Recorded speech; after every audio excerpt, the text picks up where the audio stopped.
బాలు చేసిన పనికి అలిగి టిఫిన్ చేయకుండా వచ్చేస్తాడు మనోజ్. ఇంక మనోజ్ వెనకాలనే పరిగెత్తుకుంటూ వచ్చి, "ఏంట్రా నువ్వు చేసిన పని? ఒకటి సంతకం పెట్టమంటే సంతకం పెట్టేస్తావా? నేను ఎలాగోలా మేనేజ్ చేసేదాన్ని కదా! ఆ సమస్యను అంతటితో పరిష్కరించేదాన్ని కదా సంతకం పెట్టకుండా. నువ్వెందుకు అంత ఆత్రంగా సంతకం పెట్టేసావని" అయితే అంటూ ఉంటే, "మరి ఏం చేయమంటావమ్మా? నా వల్ల నువ్వు వాడితో అన్ని అనరాని మాటలు అనిపించుకుంటూ ఉంటే నా గుండె ఎంత భారంగా ఉంటుంది. అసలు నేను మాటలన్నీ వినలేను. మా అమ్మ ఎవరైనా ముందు అలాంటి మాటలు అనిపించుకుంటే నేనసలు తట్టుకోలేను. వాడసలు తల్లిలాగానే చూస్తున్నాడా నిన్ను" అన్నట్టు మనోజు బాలు మీద ఎక్కిస్తూ ఉంటాడు. "నేనంటే నీకెంత ప్రేమ నాన్న, అయినా సంతకం పెట్టకుండా ఉండాల్సింది కదరా! ఇప్పుడు అంత డబ్బులు ఎక్కడి నుంచి తెస్తావురా" అంటే ఆయనకొచ్చిన ఒక జాబ్ ఇంటర్వ్యూ లెటర్ అయితే చూపిచ్చి, "ఇది మంచి జాబ్. ఈ ఇంటర్వ్యూలో గాని సెలెక్ట్ అయితే ₹1,00,000 పైనే వస్తది. అప్పుడు వాడి మొహాన కావాలంటే కొట్టేస్తాను. మా అమ్మని ఎవరైనా ఒక మాట అంటే నేను తట్టుకోలేను. మా అమ్మ అంటే నాకెంత ప్రాణం" అనేది చెప్తూ ఉంటే, ఇక ఈ ప్రభావతి మరలా బోర్లా పడిపోతుంది. "ఎంత ఇష్టంరా నేనంటే నీకు. ఈ అమ్మ కోసం నువ్వేమైనా చేస్తావురా.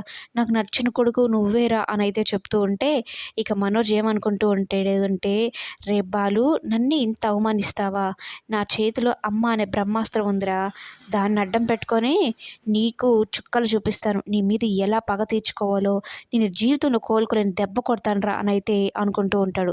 ఇక తెల్లారి ఆయన్ని ఉద్యోగానికి పంపిస్తూ ఉంటుంది హారతి, బొట్టు పెట్టి. ఇక బాలు చూస్తూ ఉంటాడనమాట.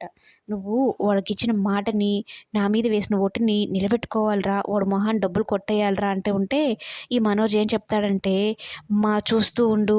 వాడికి కోలుకోలేని దెబ్బ కొడతాను. వాడి మొహాన కొడతాను. దర్జాగా ఉంటాను. నీ పేరు నిలబెడతాను" అంటూ ఉంటే, ఈ ప్రభావతి మురిసిపోతూ ఉంటుంది. ఇక అంతలో బాలు వచ్చి, "మురిసిపోయింది చాలులే కానీ, మరలా మా అమ్మని బోర్లా కొట్టిస్తున్నావురా. అయినా ఎక్కడికెళ్తున్నావు? ఎవరి కొంపను ముంచడానికి? ఎవరిని మోసం చేయడానికి? నువ్వు ఊసర వెళ్ళకే పెద్ద ట్యూషన్ మాస్టర్ కదా! నీకు జాబ్ ఇచ్చేవాడెవడు" అన్నట్టు మాట్లాడుతూ ఉంటే, "నోరు మూసుకోరా, దరిద్రపు మాటలు మాట్లాడు. శుభమా నీ ఉద్యోగంకెళ్తుంటే ఇలాంటి మాటలేంటి" అని మనోజ్ విషయంలో బాలుని తిడుతూ ఉంటుంది. ఆ మనోజ్‌ని వెనకేసుకొనొచ్చి, ఆయన జాబ్ చేసేది లేదు, పెట్టేది లేదు. కానీ ఈ మాత్రం గొప్పలు పోతూ ఉంటుంది.